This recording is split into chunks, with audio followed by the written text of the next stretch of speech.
Bismillahirrahmanirrahim. Assalamualaikum warahmatullahi wabarakatuh.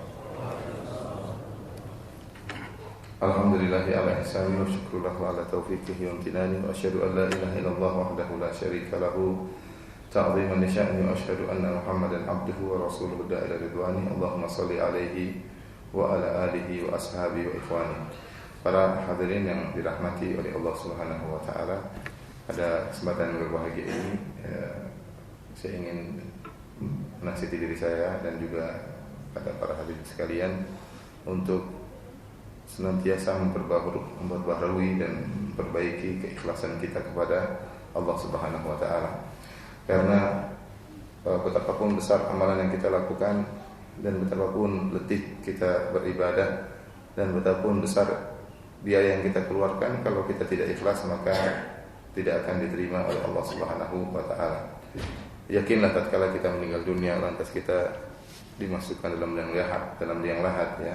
Memang banyak amalan yang kita lakukan. Mungkin kita pernah umrah, pernah haji, pernah sedekah, baca Quran, salat dan yang lain sebagainya. Tetapi kalau tidak ikhlas maka tidak akan bermanfaat bagi kita di alam barzakh ya. Semua amalan yang tidak bermanfaat tercampur dengan riya ya, karena mengharapkan pujian maka akan dicampakkan oleh Allah Subhanahu wa taala. Pembahasan tentang ikhlas itu semakin perlu terutama di zaman sekarang ini tatkala banyak orang yang suka mempublish ya ibadah yang dia lakukan dengan adanya media-media sosial ya, adanya WhatsApp, adanya Facebook ya.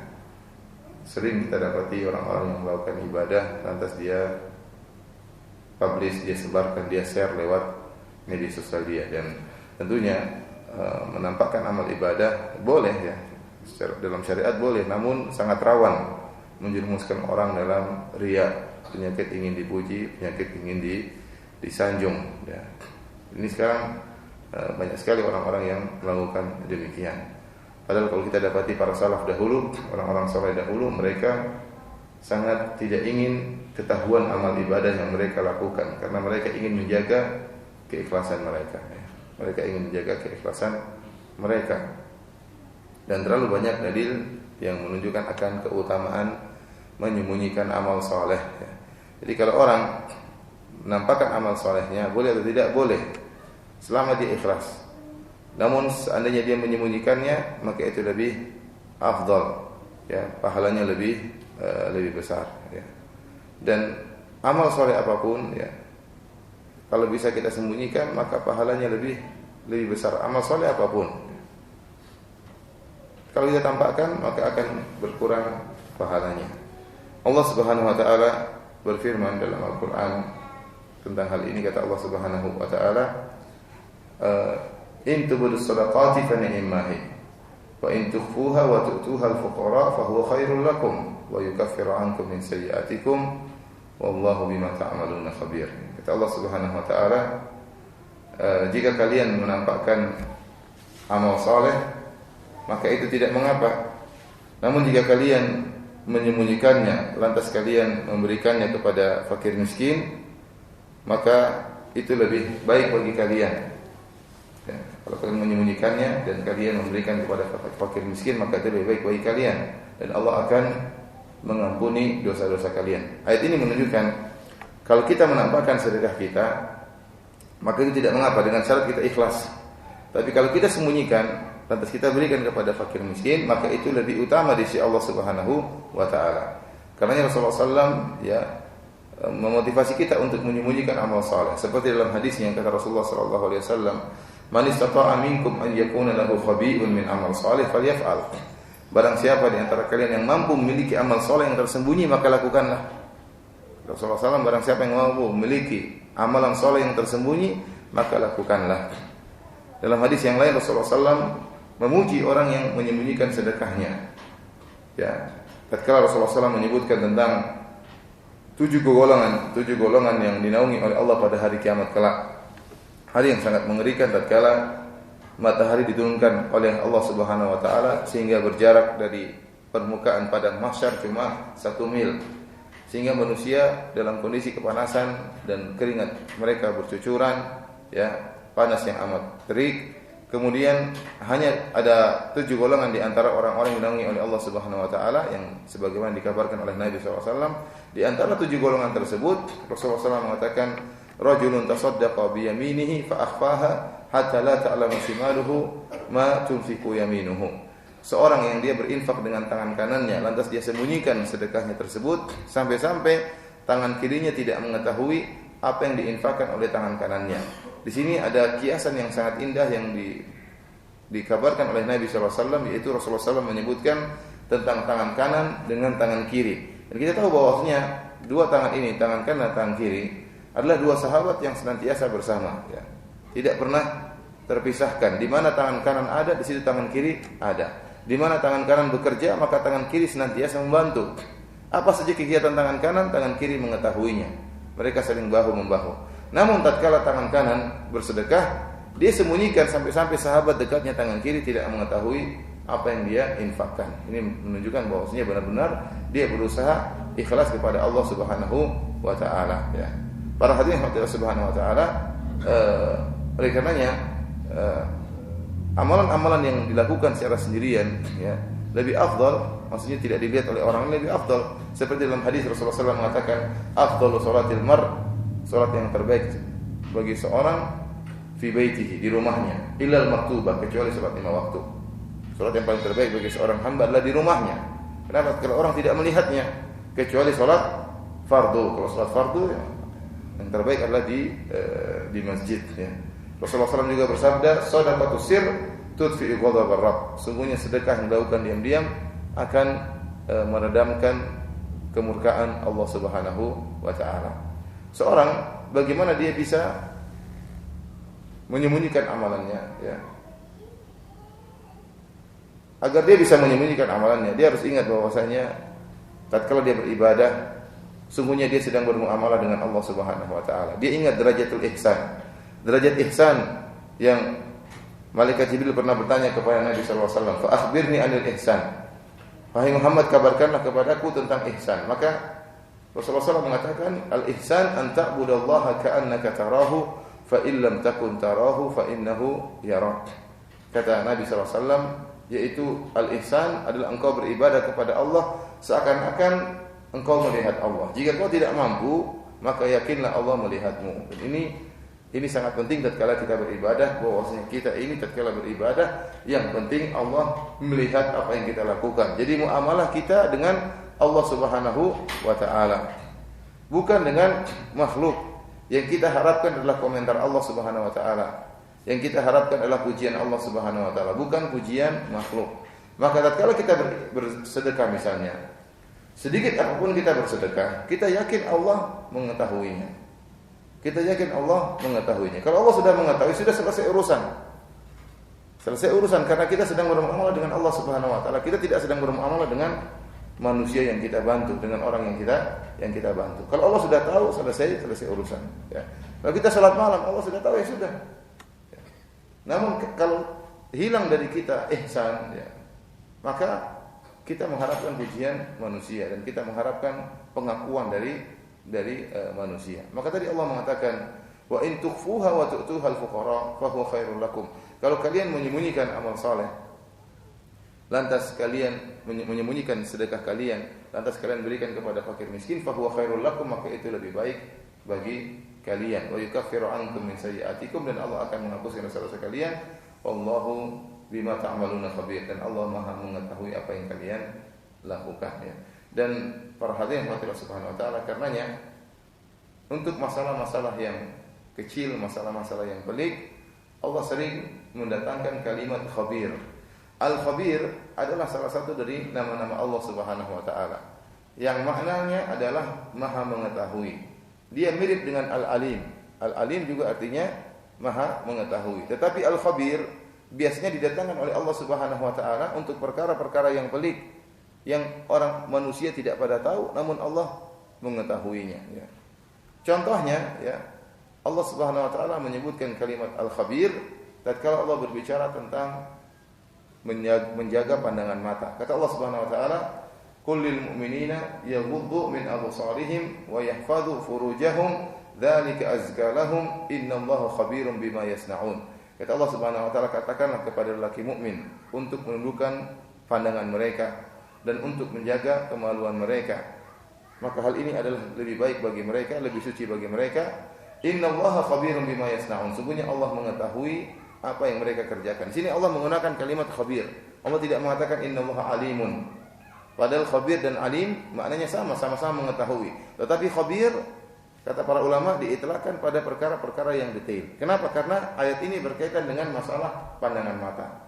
Karena kalau seorang tatkala berkumpul dengan teman-temannya, lantas dia tidak menjaga pandangan matanya.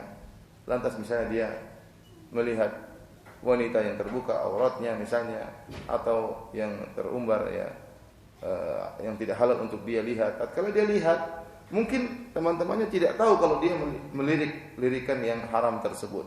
Yang lirikan haram tersebut mungkin hanya butuh waktu 1 detik, 2 detik ya. Tetapi tatkala dia melirik tersebut, Allah mengetahui. Meskipun orang-orang di hadapan dia, orang-orang yang sedang duduk sama dia tidak mengetahui. Ya, Allah mengetahui pengkhianatan lirikan mata yang dia lakukan. Oleh karena Allah menggunakan kalimat khabir. Allah Maha mengetahui. Demikian juga tatkala kita menyembunyikan sedekah, Allah juga mendatangkan kalimat khabir. Ya, jadi sedekah apapun yang kita lakukan, yang kita keluarkan, meskipun tidak ada yang mengetahui, yakinlah Allah Maha mengetahui. Para hadirin yang dirahmati Allah Subhanahu wa taala, ya. Namun kenyataannya menyembunyikan amalan tidak mudah ya. Tidak mudah. Syaitan sering datang menggeliti kita ya, agar kita bercerita tentang amal soleh kita. Kenapa? Karena kita ingin kita diakui oleh orang lain. Kita ingin kita dihormati oleh orang lain. Kita ingin kita disanjung oleh orang lain. Ya, sampai ya kabar waktu saya pulang dari Madinah ya, saya sempat baca akhbar Saudiyah, kabar-kabar dari Saudi ya tentang selfie. Ya. Penyakit selfie ini di mana-mana sekarang. Sampai disebutkan Ka'bah pun tidak selamat dari selfie. Ya, orang-orang ketika lagi umrah, ini saya lihat langsung lagi umrah maka luar biasa selfie sana sini ya. Bahkan selfie-nya bukan cuma jauh dari Ka'bah, pas di depan Hajar Aswad. Ya. Orang-orang sempat untuk apa? Selfie-selfian membelakangi Hajar Aswad, sementara pada orang lagi dorong-dorongan, lagi sendul-sendulan, dia sempat apa, meskipun mau jatuh dia sempat selfie-selfian ya, memoto dirinya. Kita khawatir seorang seperti ini ya. Ya, kemudian dia masukkan di Facebook, dia masukkan di media sosial ya, sangat rawan untuk terjerumus dalam riya ya. Oleh karenanya sebagian ulama menasihatkan amal soleh apapun yang Anda lakukan ya, sembunyikan amal soleh apapun ya, sembunyikan. Cukup Allah yang mengetahui. Karena kalau Anda sebarkan, maka dikhawatirkan pahalanya berkurang, berkurang. Namun demikianlah ya, saya tidak mengatakan sedikit, namun banyak orang yang ya berusaha mengungkap amal soleh yang dia lakukan. Dia dapat orang tulis status misalnya, alhamdulillah puasa Syawal saya tinggal sehari misalnya. Ya, alhamdulillah ya, dia ingin sampaikan bahwasanya sudah 5 hari dia berpuasanya. Ini khawatir seperti ini. Tidak, nanti puasa Syawal enggak usah cerita sama orang lain ya. Lagi iktikaf dia tulis mohon maaf lagi iktikaf jangan diganggu ya. Setiap orang tahu dia sedang apa? Iktikaf. Enggak usah tulis begitu, sudah matikan HP aja selesai urusan. Ya. Kenapa harus tulis sedang iktikaf jangan diganggu? Misalnya alhamdulillah ya, meskipun hari ini sangat panas, saya masih bisa berpuasa ya, misalnya. Ini seperti ini kan mengerikan seperti ini. Ya. Khawatir kita terjerumus dalam riya ya. Dan orang sangat mudah bercerita ya, karena setan menggelitik hatinya untuk bercerita. Saya pernah satu masjid hari Sabtu pagi-pagi saat sholat subuh, saya sapa ada orang di masjid ya, namanya saya datang, saya sapa biasa, assalamualaikum, maka orang Rasul mengatakan waalaikumsalam. Siapa dia? Kenalkan dirinya, saya kenalkan diri saya, Firanda. Dia mengatakan saya fulan, istri saya 4. Saya bilang yang tanya siapa? Dalam hati cuma saya nggak bicara. Ya subhanallah, dia punya istri 4, dia ingin pamer ya. Istri 4 amal soleh bukan? Bapak, saya nggak tanya ibu-ibu, saya bapak. Ini mau pamer, punya istri 4 kok dia pamer ya. Subhanallah, saya tidak tanya ente punya istri berapa, saya cuma tanya nama ente siapa. Istri saya 4, alhamdulillah ya. Subhanallah. Perkara ingin bercerita tentang amal soleh yang dia lakukan. Kita jangan sampai terpancing ya. Karena setan ingin, iblis ingin kita riya. Caranya bagaimana? Di antaranya dengan, dan perkara yang paling mudah untuk membuat seorang riya adalah dengan menyebut amal soleh yang dia lakukan. Kalau seorang menyebut amal solehnya dia ikhlas, maka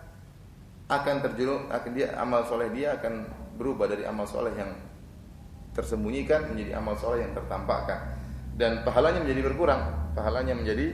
berkurang. Kalau setan tidak mampu menjerumuskan kita dalam riya, maka dia ingin pahala kita berkurang. Itu yang dikehendaki oleh setan. Ya.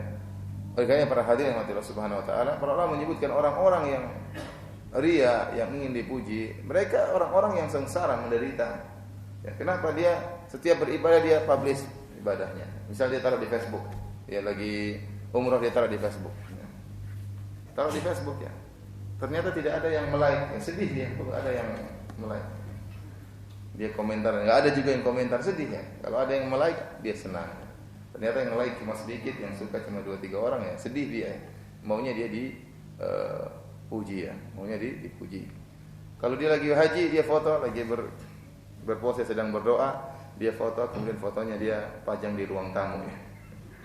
Kalau ada yang datang, dia pinginnya orang tanya, lagi di mana ini? Dia pinginnya begitu, tapi kalau nggak ada yang tanya, dia sedih juga. Dia bilang, itu tuh saya waktu lagi haji. Dia akhirnya kabarkan sendiri atas apa yang dia lakukan. Sampai sebagian ulama menyebutkan sebuah kisah yang saya baca sangat lucu. Jadi ada seorang dia sholat. Orang ini suka dipuji. Dia sholat Allahu Akbar, sholat sunnah. Tahu waktu dia lagi sholat sunnah ada temannya, 2 orang lagi ngobrol ya. Temannya ini kasih tahu, ini orang rajin sholat. Dia ngomong sama temannya, rajin sholat. Maka dia mendengar dia dipuji. Dia senang sekali dipuji, tapi rupanya orang ini cuma bilang dia rajin sholat, padahal dia suka puasa sunnah juga. Maka dia tidak sabar. Saya juga suka puasa sunnah katanya. Biar apa? Jadi dia gelisah pingin orang tahu bahwasanya dia rajin beribadah. Ini penyakit ya, penyakit. Sehingga amalan seorang dan banyak orang berdakwah pun demikian ya. Saya kemarin berdakwah di sana di pedalaman susah sekali dakwah di sana, mendapat ujian yang banyak. Ya kalau dia niatnya memang untuk motivasi tidak apa, tapi khawatir seorang beribadah tersebut karena dia ya. Sangat-sangat rawan ya. Sangat-sangat rawan. Oleh karena para hadirin Allah Subhanahu wa taala, kita berusaha menyembunyikan amal saleh kita. Lihat bagaimana para salaf dahulu sangat menyembunyikan amal saleh mereka karena mereka khawatir terjun dalam riya, dan mereka ya ingin dikenal oleh amal yang mereka lakukan hanya diketahui oleh Allah Subhanahu wa taala. Mereka bahagia tatkala yang mengetahui amalan saleh mereka hanyalah Allah Subhanahu wa taala. Dalam Sahih Al-Bukhari, Abu Musa Al-Asy'ari radhiyallahu taala anhu pernah bercerita tentang Ghazwat Zatir Raqa.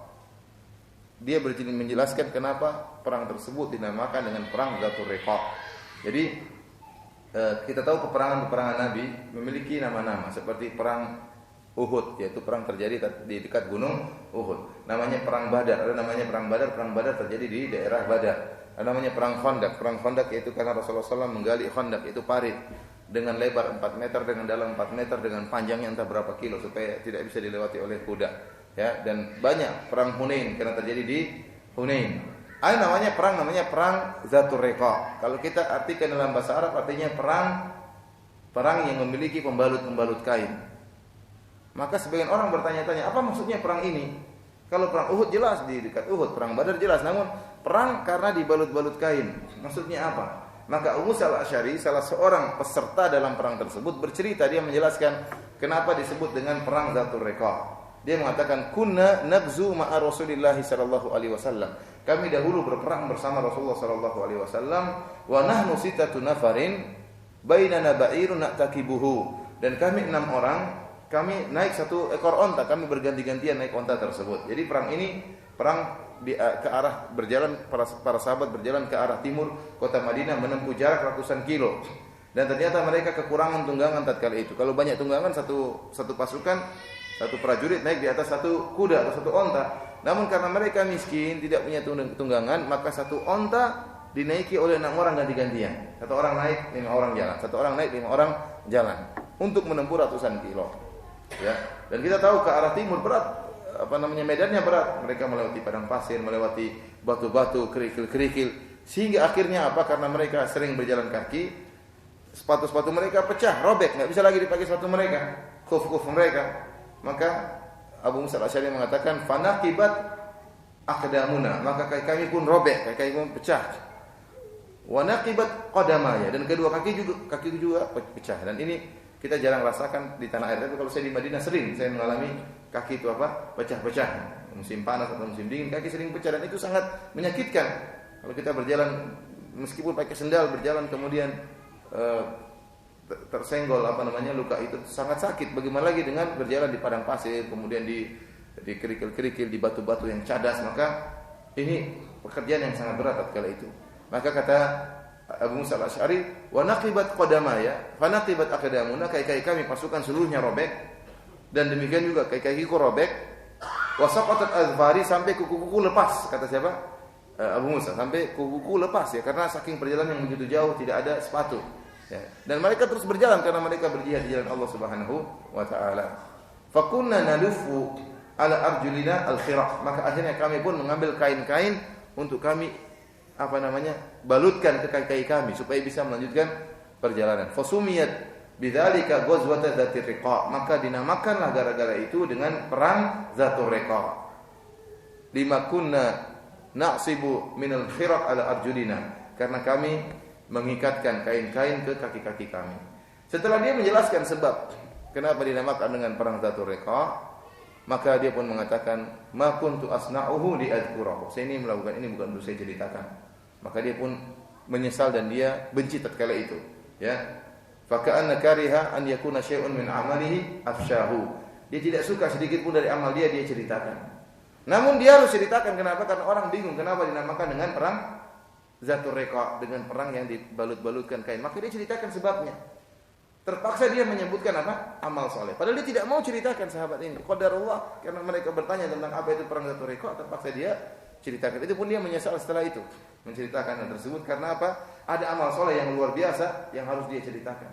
Karena perang tersebut perang yang luar biasa, meskipun tidak terkenal nama perang tersebut ya. Namun bagaimana perjalanan ratusan kilo, sementara kaki mereka luka-luka, kemudian sampai kuku lepas-lepas, ini peperangan yang perjuangan yang sangat hebat. Demikian juga seperti kisah siapa? Zainal Abidin, Ali Zainal Abidin, ya. Seorang yang suka memberi sedekah di malam hari, ya, suka memberi sedekah di malam hari. Setiap malam dia memikul gandum, dia letakkan di pintu-pintu orang-orang miskin. Lama orang-orang selalu mendapatkan gandum. Kapan mereka ketahuan bahwasanya mereka tahu yang menyumbangkan adalah Ali Zainal Abidin rahimahullah, tatkala beliau meninggal dunia, maka sumbangan-sumbangan tersebut terhentikan. Tidak ada lagi yang beri. Kenapa? Beliau sudah meninggal dunia. Tatkala dimandikan, didapati bekas hitam di pundaknya atau di punggungnya. Maka orang-orang tahu ternyata dia ini yang selama ini membagi-bagikan gandum kepada orang-orang miskin. Ya. Saya waktu hajian kemarin, haji terakhir, cerita juga ini. Haji terakhir waktu itu kebetulan bukan haji ekonomi, haji travel plus ya, sama orang kaya. Haji travel plus mahal ya. Rata-rata 120 juta, 130 juta ya. Orang kaya rata-rata, ya. Namun orang-orang kaya tersebut kalau sudah ada pembagian gratis, mereka juga ngantri. Ya. Kalau di sana ada orang bagi gratis, ngantri meskipun mereka kaya dan punya duit banyak. Namanya orang bersafar ya. Dan waktu itu kita tinggal di Mekah, ada losmen menuju ke masjid, 5 waktu ke situ ya. Setiap pulang dari masjid selalu ada yang bagi-bagi, orang Saudi bagi-bagi. Datang mobil GMC kemudian bagi-bagi makanan. Datang mobil GMC bagi-bagi buah-buahan. Datang mobil GMC mobil besar-besar. Ya, anak-anak buka kemudian anak bagi apa? Misalnya kadang bagi roti, kemudian bagi yogurt, kemudian juga pernah bagi sejadah, kemudian juga pernah bagi Kentucky satu orang. Pokoknya sering ada bagian-bagian, sehingga mereka tanya, Ustaz siapa mereka itu kok datang-datang bagi terus pergi? Saya bilang begitulah orang Arab Saudi, kalau bagi-bagi mereka tidak selfie-selfiean. Mereka langsung pergi, bagi selesai pergi. Kalau udah datang bagi-bagi makanan, bagi terus pergi. Ya. Mereka tidak ingin dikenal, udah bagi selesai, urusan yang penting sampai kepada, bahkan kita nggak tahu siapa yang bagi-bagi, mungkin anak buahnya yang disuruh ya.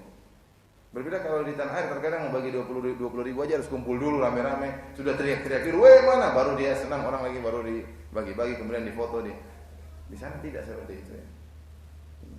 Mereka terbiasa memberikan ya tanpa harus diketahui oleh orang lain. Kenapa? Karena pahalanya lebih besar ya. Para hadirin yang Subhanahu wa taala, di antara contoh para salaf adalah Ibnu Mubarak rahimahullahu taala adalah orang yang terkumpul kepadanya berbagai macam kebaikan.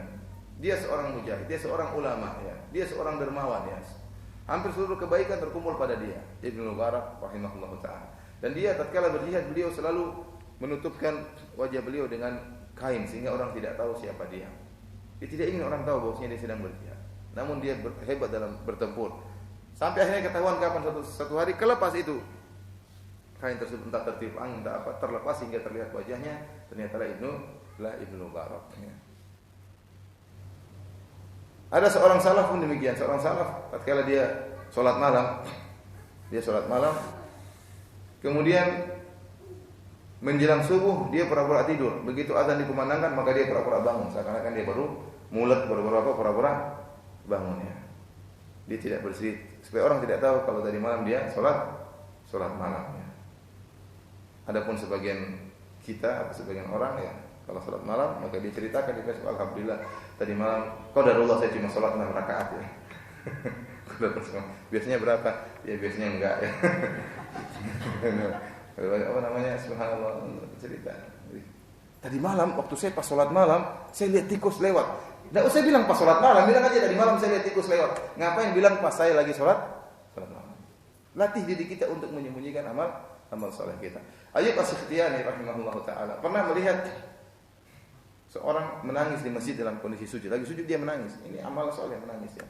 Lagi menangis bagus ya. Namun Ayyub As-Sikhtiyani mengatakan innama anta law kunta fa'alta dzalika fi baitika. Ketika dia mengatakan kau ini lebih hebat kalau seandainya engkau menangis di rumahmu. Artinya kalau kau bisa menangis itu amal soleh. Kalau kau menangis di rumah, maka ini lebih afdal, orang tidak ada yang tahu. Menangis di masjid boleh juga ya. Tetapi kalau bisa menangis di rumah antara kau dengan Allah, maka lebih afdal. Ayyub As-Sikhtiyani rahimahullahu taala terkadang menyampaikan hadis-hadis Rasulullah sallallahu alaihi wasallam, kemudian dia pun terenyuh tatkala menyampaikan satu hadis, maka dia pun menangis. Tatkala dia menangis, dia ingin menyembunyikan tangisannya, maka dia pun menoleh ke samping seakan-akan dia sedang flu, lantas dia mengambil semacam tisu, kemudian dia buang ingus, kemudian dia mengatakan ma asyaddaz zukam. Kata dia betapa beratnya flu ini. Seakan-akan dia flu. Ternyata dia mengatakan betapa berat flu ya. Seakan-akan dia sakit, ternyata dia menangis. Dia berusaha menyembunyikan tangisannya. Oleh para hadirin Allah Subhanahu wa taala, seorang melatih diri untuk menyembunyikan amal saleh tidak diceritakan kepada siapapun ya. Yang saya lihat contoh dalam hal ini ya, seperti Syekh Abdul Razak ya, hafizahullah taala, beliau saya tidak pernah dengar dia cerita-cerita amal kebaikan dia. Ya, entah dia pernah di Afghanistan, entah dia pernah jihad. Saya tahu dari orang lain, syekh lain yang cerita. Dia sama saya bertahun-tahun tidak pernah cerita. Ya. Pernah dakwah di Amerika, di Afrika ke hutan-hutan. Saya pun tidak tahu yang cerita orang lain. Dia dakwah di Indonesia kemudian yang hadir lebih dari 100.000 pun orang-orang Madinah pun tidak tahu. Baru ketahuan akhir-akhir ini tatkala sudah banyak media sosial, akhirnya sampailah gambar-gambar dia tatkala di Masjid Istiqlal, orang yang hadir begitu banyak sampai kepada syekh-syekh yang lain. Adapun beliau tidak pernah cerita. Ya, tidak pernah cerita ini, tidak pernah cerita ya. Kalau beliau cerita karena ada masalah tertentu, namun asalnya beliau tidak suka cerita tentang kegiatan-kegiatan apa yang beliau lakukan. Ya. Kalau kita mungkin baru pengajian yang hadir baru 500 orang saja kita sudah cerita sana sini. Apalagi 100.000, baru 500 saja sudah apa? Jangan ke 500, baru 100 orang aja kita sudah bangganya luar biasa. Ya, hadir banyak berapa? 100 orang. 100 orang sedikit. Kemudian sudah dibanggakan. Ada ustaz pernah cerita saya, kemarin saya isi pengajian masjid ramai full. Iya, full angin kata. Enggak ada yang hadir. Ya, kalau waktu yang hadir banyak cerita, hadir sedikit dia enggak cerita malu ya. Seakan-akan kalau hadir sedikit dia enggak laku. Cerita aja apa saja masalahnya. Bagaimana perhatian yang tersebut. Seorang berusaha menyembunyikan amal soleh dia karena pahalanya lebih besar. Kita harap amal soleh tersembunyi tersebut itulah andalan kita tatkala bertemu dengan Allah Subhanahu wa taala. Allah mengatakan boleh kita menceritakan amal soleh, boleh. Kalau ada masalah. Pertama misalnya dalam rangka motivasi. Antum seorang ustaz, antum seorang yang jadi panutan, maka sholat di depan banyak orang agar orang lihat. Jadi panutan. Ya. Jadi kalau untuk motivasi boleh. Misalnya seorang umrah, teman-temannya orang-orang kaya enggak umrah, dia agak enggak terlalu kaya dia umrah, maka dia share umroh dia di depan teman-temannya. Dia mengatakan alhamdulillah meskipun gaji cuma sekian juta per bulan bisa umroh ya. Niat dia bukan sombong tapi untuk apa? Memanas-manasi teman-teman yang kaya-kaya tapi tidak mau umroh. Maka ini tidak jadi masalah ya. Namun antum harus benar-benar cek diri antum benar-benar ikhlas atau tidak. Niatnya benar-benar motivasi atau tidak. Karena jangan sampai antum apa niat ente nyebarin umroh ente? Ikhlas Ustaz untuk motivasi, benar. Ya sekalian ria Ustaz ya. Kalau sekalian ini repot ya. Tidak akan diterima. Harus benar-benar murni karena Allah ya. Ini yang pertama kata Pak Umar, kalau ada manfaatnya untuk dimotivasi maka lakukan. Kemudian yang kedua, misalnya untuk menolak tuduhan. Kalau orang nuduh kita sembarangan, kamu tidak pernah sedekah, kamu tidak pernah ini, kamu sudah kaya kok enggak haji-haji, maka kita ceritakan, alhamdulillah saya sudah haji. Untuk menolak tuduhan tidak jadi masalah. Untuk menolak tuduhan tidak jadi masalah. Jadi misalnya ada orang kumpul, kamu sudah haji, saya sudah, alhamdulillah. Kamu sudah, saya sudah 2 kali bahkan. Satunya saya sudah 3 kali. Antum sudah haji 5 kali, kamu sudah haji. Bilang apa? Sudah cukup. Jangan antum bilang sudah, bahkan 5 kali ya. 5 kali enggak usah antum ceritakan karena itu rawan riya. Antum bilang sudah selesai. 5 kalinya antum sembunyikan. Biar mereka menyangka sekali enggak jadi masalah. Ya, penting Allah tahu antum sudah haji, misalnya 5 kali. Kemudian juga amalan-amalan yang merupakan syiar, maka tetap harus ditampakkan. Seperti sholat berjamaah, ini merupakan syiar, maka kita tampakkan. Orang lihat aja jadi masalah. Karena memang kita ingin syiar, ingin agar orang pergi ke masjid, maka kita menampakkan diri kita tatkala pergi ke masjid. Karena ada sebagian orang waktu diajak sholat ke masjid dia mengatakan, aduh saya takut riya sholat ke masjid. Ya, takut riya gimana? Jalan Bismillah ya. Tunjukkan bahwa ini adalah syiar.